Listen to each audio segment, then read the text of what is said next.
Welcome back to Network Africa. In Kano State, northwest Nigeria, the government has commenced free healthcare maternal services across the 44 local government areas. As part of the process, rural nurses and midwives were trained by the Department for International Development to complement aid given to the state by other international organizations. The state government says it is indebted to the United Kingdom for its support when it comes to women's health. For far too long, states in Nigeria's northern region have been facing serious health challenges, especially among its women population. To ease the burden on state governments, the United Kingdom set up a Women for Health program to train young rural girls to become health workers. It's believed that the newly trained nurses and midwives will play a significant role during pregnancy and childbirth. These are some of the expectations from Kano State. In its determination to improve access to maternal and child health care services, the present administration is operating free maternity services program at all levels of healthcare services delivery in the state. Over 100 girls are the latest trainees from Kano, Katsina, Jigawa, Yobe and Zamfara states. The British government, through programs such as Women for Health, seeks to support Nigeria to develop systems to deliver healthcare, education, water, sanitation and nutrition to the poorest in the country. The Women for Health program, which began in Nigeria 5 years ago, is expected to cover other regions. These ones are graduating this year. Every year, in the next 3 years, they will be graduating. Please employ them, deploy them to their communities to service their communities. The new nurses and midwives will be sent back to their villages to put their training to good use. Outside our shores, an appeals court in Senegal has upheld the life sentence given to Chad's former leader, Hissene Habre, for crimes against humanity. In a landmark ruling last year, Habre was convicted of rape, sexual slavery, and ordering killings during his rule from 1982 to 1990. He was tried by a special court set up by the African Union in Senegal.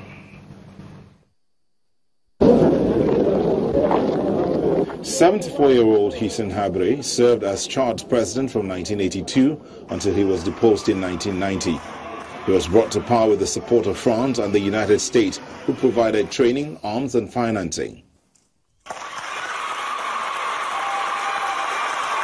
In May 2016, he was found guilty of human rights abuses, including rape, sexual slavery and ordering the killing of 40,000 people and sentenced to life in prison.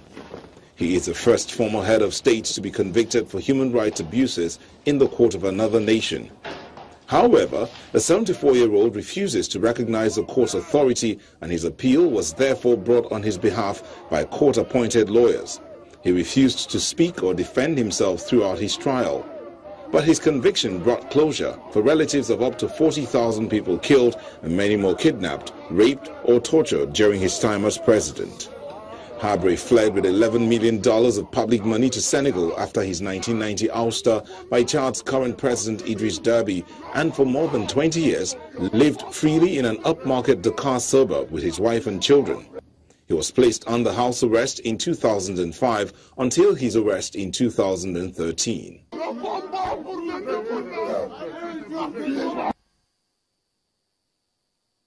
Female students at South Sudan's University of Juba are taking self-defense classes to raise awareness about gender-based violence and gain basic skills on how to protect themselves. Rights groups say soldiers and rebels have raped women based on their ethnicity since the country plunged into a sporadic civil war in 2013. Trainers use the self-defense sessions to also raise awareness about gender violence in homes and at the workplace. They warned that the threats for women lurks in every part of society, more so in a country where law and order has been nearly impossible to implement. I think this training is really very important because it helps women to be able to defend themselves. And when we look at the larger perspective of South Sudanese women and considering the kind of situation, the problems, the conflicts that the country is going through, And mostly women are the victim of all this situation. There are a lot of violence, there are a lot of rape. It's not about martial arts, it's not about gaining strength, it's about how to use techniques and strategies as a preventive mechanism so that they're able to escape some of these scenarios where they're vulnerable to violence. So one of the main things that we're trying to do here is to give them these techniques and strategies. In addition, what we are trying to do is raise awareness of gender-based violence, and we are trying to tell them that gender-based violence is never acceptable. A baby girl from Côte d'Ivoire who was born with 4 legs and 2 spines has been reunited with her mother and father in Abidjan after a successful surgery in the United States to separate her from a parasitic twin. Dominic underwent a 6-hour procedure involving 5 surgeons at the Advocate Children's Hospital in Park Ridge, Illinois on March the 8th. Before the surgery, the bottom half of a not fully developed twin's body protruded from her neck and back. Now this made her look like she had 2 extra legs and feet. Dominic spent over 2 months in the United States with her host family of the Swabs. She has arrived home in time to celebrate her first birthday next month. Finally, we end today's program in North Africa, where Egypt, the world's largest importer of wheat, is seeking to buy about 3.8 million tons from local farmers. This comes as authorities are also cracking down on grain smuggling. As the local wheat harvest season gets underway, Egypt's Minister of Supply says there's about 2.6 months' worth of wheat in Egypt's strategic reserves. Egypt, the world's largest importer of the grain, has said it aims to buy about 4 to 4.5 million tons of wheat from farmers this season, while cracking down on smuggling that has cost the country hundreds of millions of dollars in recent years. At a news conference in a wheat field in Beni Suef, an agricultural province about 100 kilometers south of Cairo, Wassali explains the government's projections.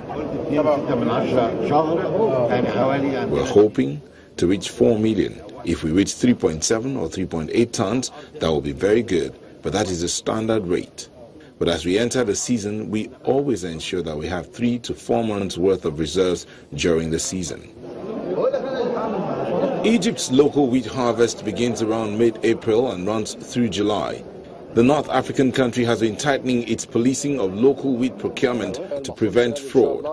More than 2 million of the 5 million tons of wheat bought by the government last year may have existed only on paper, and that's according to grain industry experts and lawmakers who investigated the matter.